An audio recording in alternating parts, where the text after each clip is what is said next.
Hello everyone, एक बार फिर से आप सभी का स्वागत है। आज मैं यहाँ पर फिर से मैथमेटिक्स के कुछ ऐसे कॉन्सेप्ट्स को आपके सामने रिप्रेजेंट करने की कोशिश कर रहा हूँ जो शायद ये कॉन्सेप्ट्स आपके ज्योमेट्री की दुनिया में यानी मैथमेटिक्स की जो ज्योमेट्री का जो सेक्टर है उस सेक्टर्स को और भी ज़्यादा फाउंडेशनली स्ट्रॉन्ग करने का काम करेगा।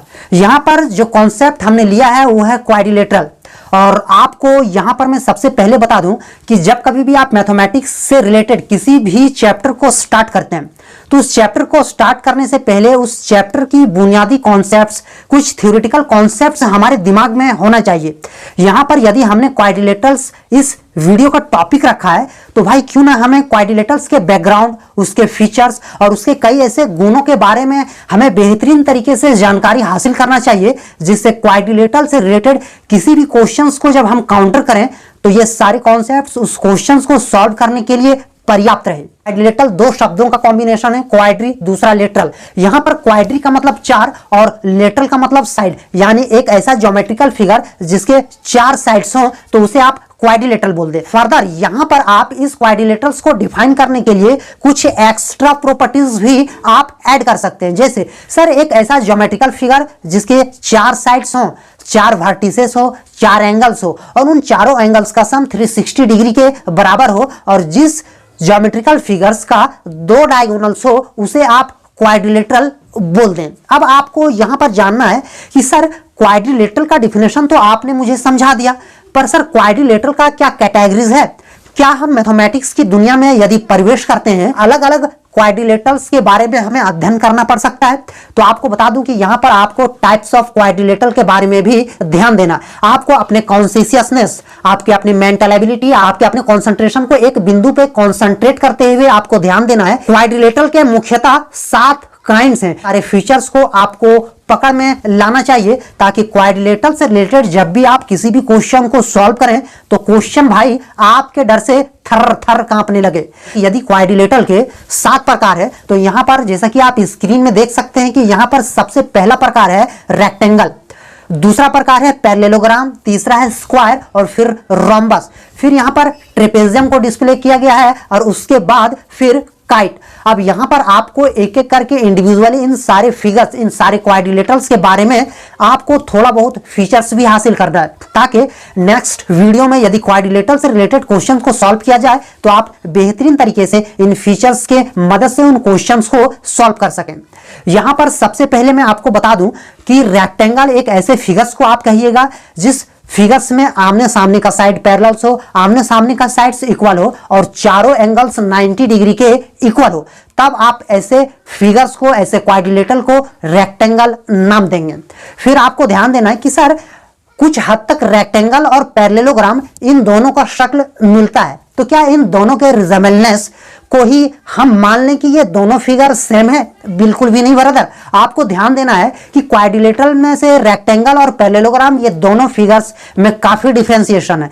जहां पे रेक्टेंगल के आमने सामने का साइड पैरेलल्स और आमने सामने का साइड्स इक्वल, वहां पे पैरेललोग्राम के भी आमने सामने के साइड्स पैरेलल और आमने सामने के साइड्स इक्वल। पर आपको ध्यान देना है कि रेक्टेंगल में ईच एंगल्स 90 डिग्री के इक्वल होता है, वहां आप अगर पैरेललोग्राम में देखें तो पैरेललोग्राम में चारों एंगल्स 90 डिग्री के इक्वल नहीं होता और यही नियम है जो रेक्टेंगल और क्वाड्रिलेटरल को एक दूसरे से सेपरेट कर देता है। फर्दर यहां पे तीसरा क्वाड्रिलेटरल का प्रकार स्क्वायर है। अब यहां पर आपको ध्यान देना है कि स्क्वायर एक ऐसे फिगर को बोलेंगे जिसके चारों साइड्स बराबर हों और चारों एंगल्स 90 डिग्री के इक्वल हो। फर्दर आपको यहां पर ध्यान देना है कि सर स्क्वायर और रोम्बस ये दोनों फिगर्स दूसरे का जुड़वा भाई लगते हैं, तो क्या रोम्बस और स्क्वायर को जुड़वा भाई बोल दें? बिल्कुल भी नहीं। आपको मैथमेटिक्स में प्रॉपर्टी के आधार पर दो फिगर्स को सेपरेट करना है, तो आपको जानना चाहिए कि सर जहां पे स्क्वायर के चारों साइड्स बराबर हैं और चारों एंगल्स 90 डिग्री के बराबर होते हैं, वहीं पे रोम्बस के चारों साइड्स बराबर, आमने सामने का साइड भी पैरेलल, जैसा कि स्क्वायर में आमने सामने का साइड्स पैरेलल होते हैं, पर जहां स्क्वायर्स के चारों एंगल्स 90 डिग्री के बराबर होते हैं वहीं रोम्बस में यदि आप गौर करें तो इसके चारों एंगल्स 90 डिग्री के इक्वल नहीं होता और यही बुनियादी कॉन्सेप्ट है जो रोम्बस और स्क्वायर को सेपरेट कर देता है। पर आपको यहां पे ध्यान देना है कि सर क्या सिर्फ ये एंगल से रिलेटेड जो प्रॉपर्टीज है जो इन दोनों फिगर को सेपरेट कर रहा है, सिर्फ इसी प्रॉपर्टी के आधार पर इन दोनों फिगर को सेपरेट किया जा सकता है? बिल्कुल भी नहीं। आपको ध्यान देना है कि कुछ और भी डीप ऐसे प्रॉपर्टीज हैं जिसे आप क्वेश्चन सॉल्व करते समय हम इसे जानेंगे, एनालिसिस करेंगे, ताकि हम ये जानकारी इकट्ठा कर सकें कि इन दोनों फिगर्स में ऐसे और भी कौन से फीचर्स हैं जो इन दोनों फिगर को सेपरेट करता है। यहां पे आगे जो क्वाड्रिलेटरल्स का प्रकार है वो है ट्रेपेजियम। जैसा कि आप स्क्रीन में देख रहे होंगे, यहां पर आप ट्रेपेजियम का फिगर देख रहे हैं। जैसा कि आमने सामने का साइड पैरेलल्स है और दो पेयर्स जो साइड्स हैं आमने सामने का वो नॉन पैरेलल है। यहां पर इसी फिगर्स को आप ट्रेपेजियम नाम दे देंगे। आपको फर्दर ध्यान देना है कि ट्रेपेजियम्स के कुछ और भी प्रॉपर्टीज है, जिसे क्वेश्चन को सॉल्व करेंगे उस दौरान में सॉल्व करते हुए कुछ ऐसे भी प्रॉपर्टीज को मैं जिक्र करूंगा जो ट्रेपेजियम से रिलेटेड कॉन्सेप्ट्स को और भी मजबूत बना देगा। यहां पर नेक्स्ट जो क्वाड्रिलेटरल का डिवीजन है वो है काइट। क्या आपने कभी गेस किया है कि पतंग बनाने वाले पतंग बनाते हैं, उनके डायमेंशंस पे बड़ा केयर करते हैं। यदि उनके डायमेंशंस में थोड़ा सा भी उच्च नीच का भी डिफरेंशिएशन हो तो यकीन मानिए वो पतंग ज्यादा बेहतरीन उड़ान नहीं भर सकता।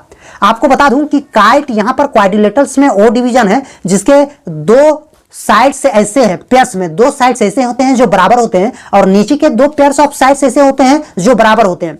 जैसा कि आप फिगर में देख पा रहे होंगे, ये बिल्कुल हूबहू काइट के ही तरह दिख रहा है, बस फर्क इतना है कि इसमें इसका टेल यानी पूंछ नहीं है।